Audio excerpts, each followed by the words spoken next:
Déchargez-vous sur lui de tous vos soucis, car lui-même prend soin de vous. Déchargez-vous sur lui de tous vos soucis, car lui-même prend soin de vous. 1 Pierre chapitre 5, verset 7. Bonjour bien-aimés, c'est l'heure de la prière et de la repentance. Seigneur, en ce moment de pause, nous venons chercher ta paix et renouveler nos forces en toi. Père Céleste, merci pour ton amour et ta fidélité qui nous accompagne depuis ce matin, alors que cette journée avance, remplit nos cœurs de patience, de sagesse et de paix. Donne-nous la force de poursuivre avec foi et confiance en toi. Guide nos pensées, éclaire nos décisions et aide-nous à être des témoins de ton amour dans tout ce que nous faisons. Ta parole nous rappelle, déchargez-vous sur lui de tous vos soucis car lui-même prend soin de vous. 1 Pierre chapitre 5 verset 7. C'est au nom de Jésus-Christ que nous avons ainsi prié. Merci bien-aimés d'être toujours nombreux à revenir à la bergerie. Oui, notre objectif c'est de vous exhorter à revenir dans la maison du Seigneur, à vous repentir, à vous réconcilier avec votre Dieu. Bien-aimés, car notre Dieu revient la gloire, la puissance et l'honneur pour tous les siècles. Amen. Bien-aimé, si tu es prêt à recevoir le Seigneur Jésus-Christ dans ta vie comme ton sauveur personnel et ton Seigneur, tu es au bon endroit. Oui, si tu es vraiment prêt et que tu as pris la position qui honore ton Dieu, tu peux dire après moi, Seigneur Jésus-Christ, je reconnais que je suis un pécheur, contrairement à toi qui es un saint. Je reconnais, Seigneur Jésus, que si on devrait punir quelqu'un, c'est moi et non pas toi. Je reconnais que tu as donc accepté d'être puni à ma place, de mourir à ma place. Et je te demande pardon, Seigneur. Je le reconnais, je t'accepte désormais dans ma vie comme mon sauveur personnel et mon Seigneur. Je t'accepte dans ma vie comme mon maître et mon roi. Prends le plein contrôle de ma vie, Seigneur Jésus-Christ. Je te prie afin que tu m'accordes ton Esprit Saint pour marcher en conformité avec ta parole, Père Saint. Je t'en supplie, c'est au nom de Jésus-Christ de Nazareth que j'ai ainsi prié. Amen. Bien-aimés, nous allons lire la parole de Dieu dans le livre de Romains chapitre 12. La vie nouvelle avec le Christ. Frères et sœurs chrétiens, Dieu est plein de bonté pour nous. Alors je vous demande ceci. Offrez-lui votre personne et votre vie. C'est le sacrifice réservé à Dieu et qui lui plaît. Voilà le vrai culte que vous devez lui rendre. Ne suivez pas les coutumes du monde où nous vivons, mais laissez Dieu vous transformer en vous donnant une intelligence nouvelle. Ainsi, vous pourrez savoir ce qu'il veut, ce qui est bon, ce qui lui plaît, ce qui est parfait.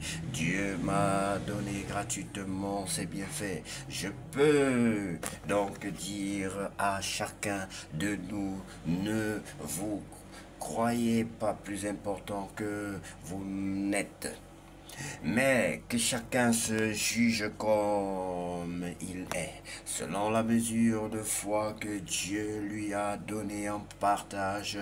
En effet, dans notre corps, il y a plusieurs parties, et elles ne font pas toutes la même chose.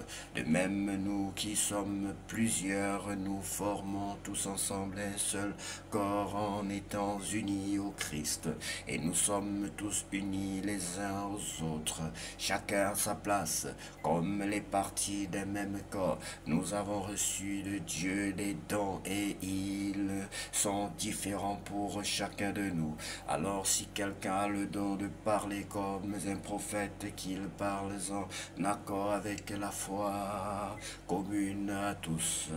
Si quelqu'un a le don de servir, qu'il serve. Si quelqu'un a le don d'enseigner, qu'il enseigne. Si quelqu'un a le don d'encourager, qu'il encourage. Celui qui donne doit donner sans compter. Celui qui dirige la communauté doit le faire avec ardeur. Celui qui aide les pauvres doit le faire avec joie.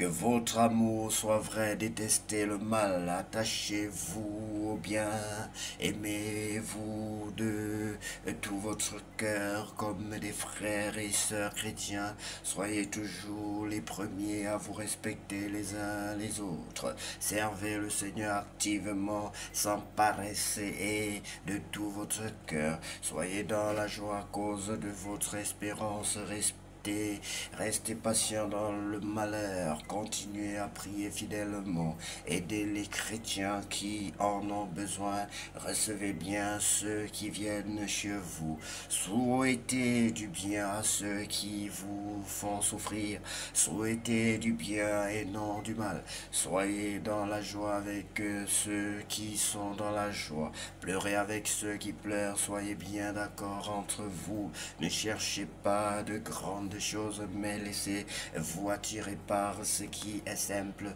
Ne vous prenez pas pour des sages. Ne rendez à personne le mal pour le mal. Cherchez à faire le bien devant tous, autant que possible, si cela dépend de vous. Vivez en paix avec tous. Amis très chers, ne vous vengez pas vous-même, mais laissez la colère de Dieu agir.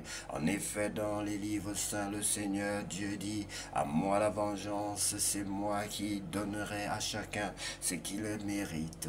Mais il dit aussi: si ton ennemi a faim, donne-lui à manger, s'il a soif, donne-lui à boire. Alors si tu fais cela, c'est comme si tu mettais des charbons brûlants sur sa tête. Ne te laisse pas vaincre par le mal, mais sois vainqueur du mal par le bien.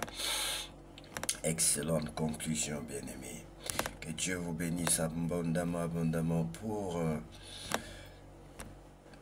cette merveilleuse journée, pour ces moments qu'il a fait.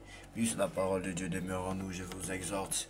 Il n'y a même pas à vous le redire, bien-aimés. Relisez cette parole, car elle est sucrée. C'est une bonne parole qui nous encourage et qui nous aide à mieux nous comporter dans la vie. Et Dieu vous bénisse abondamment, bien-aimés, et que cette journée soit la plus belle de toutes les journées déjà vécues sur cette terre. Au nom puissant de Jésus-Christ de Nazareth, nous avons ainsi prié. Amen. Je sais ta parole dans mon cœur. Je sais ta parole dans mon cœur, pour ne pas pécher contre toi, Seigneur. Je sais ta parole dans mon cœur, pour ne pas pécher contre toi, Seigneur. Je sais ta parole dans mon cœur. Je sais ta parole dans mon cœur. Je sais ta parole dans mon cœur. Pour ne pas pécher contre toi, Seigneur. Je sais ta parole.